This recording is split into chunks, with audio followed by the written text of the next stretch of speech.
In the run-up to the National Socialist takeover of power, the biggest scandal in the country was not what Hitler's plans were, but a policy termed Osthilfe, Eastern Help. I cannot emphasize enough the importance that this scandal was to have in getting Hitler promoted to power by conservative elements who wanted to protect their income and indeed their corruption.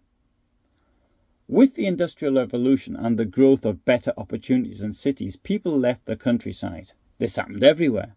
In Germany, this was particularly the case in East Prussia, which was the third largest province in Prussia, but the one with the lowest population.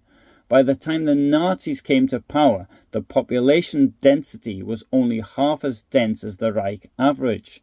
Despite grants and incentives, this province did not fully recover from the destruction caused by the invasion of the Russian army in August 1944 until the mid-1920s. To make matters worse, the Treaty of Versailles created Poland and cut the province off from the rest of the Reich by the Polish corridor. The eastern part of Germany was the main agricultural producer. Rural exodus and now the transport costs for necessary industrial products such as fuel, fertilizer, agricultural equipment, etc. rose dramatically. For many, food production ceased to be a profitable business. In 1926, the Prussian state government and the Reich government decided to offer credits to landowners. The General Border Aid was intended to make it easier for the estates in East Prussia, Pomerania, Brandenburg and Silesia to be able to restructure themselves and pay off their debts. Due to ever-increasing interest burdens, constantly declining profitability and the fall in the price of rye and potatoes from 1927 onwards, calls for support for East German agriculture became even louder. The East Prussia Law was passed on the 18th of May 1929 by the cabinet of Hermann Müller, who represented the centre-left SPD. This law intended to secure agriculture and food in the German Reich through loans, subsidies and state guarantees. In July 1930, by which time the global economic crisis had begun, the law was reinforced by an emergency decree. In total, by 1933, what was termed an impenetrable jungle of 61 laws, regulations, guidelines and 60 official decrees had emerged. These efforts were later summarized under the term Eastern Aid, Osthilfe. On the 31st of March 1931, the Brüning cabinet introduced a formal Eastern Aid Act to relieve agricultural enterprises of debt. This support was extended to all agricultural businesses to the east of the river Elbe. At the end of May 1931, this Eastern Aid Act was linked to the controversial project of settling new farmers on the land of bankrupt landowners. This earned Brüning the accusation of agrarian Bolshevism, and this led to his downfall. What the big landowners wanted was for the government to bail them out and not to give their land to farmers who would use it to produce food. Many of these landowners were absentee or did not manage their agricultural affairs in a business-like manner. However, for them to accuse smallholders who could work within the capitalist system and produce a livelihood, if not a profit, of being Bolshevik is patently absurd. If anything, it was the wealthy landowners who were being like Bolsheviks, as it was they who required the state to keep them in the style of living to which they were accustomed, at the price, of course, of the taxpayer. The Reich Commissioner for Eastern Aid was Hans Schleicher.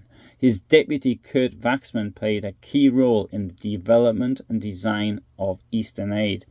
It was clear to many in the system that there was room for abuse, and it was almost impossible for the administration to act fairly when granting subsidies. In June 1931, the first allegations of corruption were made in a confidential report that dealt with Hindenburg's interventions in agricultural aid. The Eastern Aid Commissioner of Pomerania, Johann Georg von Dewitz, provided quite generous support to his relatives and some of Hindenburg's relatives. In this context, it was suspected that Hindenburg and Brüning influenced the subsequent disciplinary proceedings. However, the facts of the case have still not been clearly clarified, and presumably never will be. Paul von Hindenburg and Erich Ludendorff had been comrades in arms during World War I. It is they who were credited with their victories East Prussia in 1914 above all, even though they had just signed off the plan of General Hoffmann. However, after the war they had an argument and fell out. Erich Ludendorff was an important figure in the beer hall putsch of November 1923 and remained on the far right thereafter. On the 27th of November 1932, Erich Ludendorff launched a campaign in his magazine Volkswarte in which he drew attention to irregularities in the financing and collection for the Neudeck estate and accused Hindenburg of being influenced by certain circles. The Reich Chancellery and the Office of the Reich President only announced that the suspicions were groundless and that official denials had been deliberately avoided.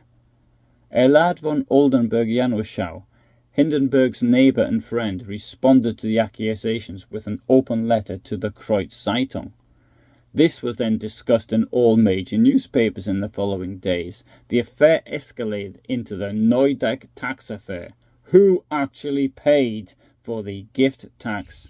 The Reichslandbund was a major lobby group formed in 1921 from two right-wing agricultural associations to represent large landowners, particularly those to the east of the Elbe River. The leadership pursued an anti-democratic nationalist course and rejected the Weimar Republic, while at the same time maintaining as much influence as possible under the existing system. Politically, it was close to the far-right DNVP, who represented it in their various national state parliaments and the Reichstag. It also started to support the Nazi Party once Hitler had a larger voice in parliament. Due to its position representing the wealthy landowners, it also had considerable influence on the press. Whereas the Reichslandbund had supported Hindenburg in 1925, in the 1932 elections it recommended voting for the German national Stahlhelm-Leaner Theodor Düsterberg, or indeed Adolf Hitler. And the reason for this was because Hindenburg refused to distance himself from giving his support to the SPD. On the 11th of January 1933, the RLB leadership had a meeting with Hindenburg in which the organization urged the sacking of Reich Chancellor Kurt von Schleicher, as he was not giving them enough cash and he was allowing the states of bankrupt landowners to be used by small-scale farmers. That very day, the Reich president in turn ordered Schleicher to provide more support for the landowners, but he refused. As a result, the Reichslandbund, the RLB, put out a press release which was so worded that it was just about a declaration of war against the government. Chancellor Schleicher and his cabinet rejected the RLB's accusations on the 12th of January 1933 and protested against the wording of the press release. The cabinet stopped all negotiations with the RLB. The Reich Association of German Industry published a statement expressing outrage at the RLB's actions. On the 13th of January 1933, the Reich Finance Minister Count Schwerin von Frosig reported to the Budget Committee on the financial situation of the states and municipalities. With the German National People's Party abstaining, the committee adopted a motion by the Centre Party to clarify which areas are refinanced and what amounts of money are flowed to large landowners on the one hand and to medium and small business on the other hand from Eastern aid, and the value of the funds granted in 1932 and what funds were to be made available in 1933. Elections over the previous years had not produced a reliable government in Germany, and effectively it was governed by presidential rule via the cabinet. In order to break the deadlock, business person and newspaper proprietor Alfred Hugenberg proposed that his party, the DNVP, enter into a coalition agreement. His only condition was that the Ministry of Economic Affairs and the Ministry of Food would be merged together under his control. One might think that, as he was not asking for anything too responsible, his request was moderate enough. Or was it? On the 19th of January 1933, the Centre Party MP Josef Ersing revealed details of the misuse of public funds from the Eastern Aid in the Reichstag's Budget Committee. If the money given by the Reich was not used to cover debts but to buy luxury cars and racehorses and for trips to Riviera, then the Reich would have to demand repayment of the money. The large landowners were trying to make further parliamentary negotiations impossible. That is why the strongest activity was being developed behind the scenes for an immediate dissolution of the Reichstag. The accusations aroused interest, not least because the names of Hindenburg and von Oldenburg-Janoschau had been mentioned in the press in connection with Ludendorff's revelations. These families were also said to receive preferential treatment in the allocation of public funds. It had also become known at the end of 1932 that Neudeck had been transferred to the president's son, Oskar von Hindenburg, in order to avoid inheritance tax. As far as I can tell, there was nothing illegal in the way that this was done, but it damaged Hindenburg's reputation as an honest and correct Prussian without fault or reproach, and increased interest in the new revelations. On the 21st of January 1933, the DNVP also announced open opposition to the government. It spoke of the danger of Bolshevism in the countryside, as it had done previously against Brüning. On 22nd of January 1933, Hitler, Wilhelm Frick, Hermann Göring, Paul Körner, Franz von Papen, Otto Meissner and Oskar von Hindenburg met at the home of Joachim von Ribbentrop. The discussion focused on the formation of a Hitler-Papen cabinet and the overthrow of the Schleicher cabinet. Hitler and Oskar von Hindenburg spoke for about 2 hours in private in the next room. Meissner later reported at the Wilhelmstrasse trial that Hindenburg said on the way back in the taxi that there was now no other option than to make Hitler Chancellor. There is reasonable circumstantial evidence to suggest that Hitler threatened Hindenburg with further revelations. Moreover, Papen himself agreed to be Vice-Chancellor. The DNVP and Stahlheim had the majority in the cabinet, and further revelations could be prevented. On the 28th of January 1933, Schleicher announced to the press that he would ask Hindenburg for the authority to dissolve the Reichstag. If he refused, he would resign. At the same time, he warned of a Papen-Hugenberg dictatorship cabinet. At the cabinet meeting that morning, there were no significant objections from the ministers to Schleicher's plan. At midday, he met with Hindenburg. Hindenburg refused and dismissed Schleicher. Although Schleicher's resignation had been expected, the news was treated as a sensation in the press. Hindenburg appointed Hitler Chancellor on the 30th of January 1933. He formed a government made up of German nationalists and National Socialists, although the Nazis were in a minority.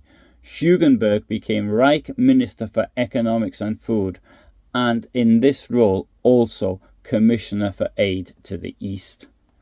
The Berliner Tageblatt reported on the Eastern Aid scandal by officials of the Reichskommissariat for Eastern Aid on the morning of the 2nd of February 1933. 5 days later, the same newspaper republished an article about riots that prevented an investigation into the Eastern Aid scandal from continuing.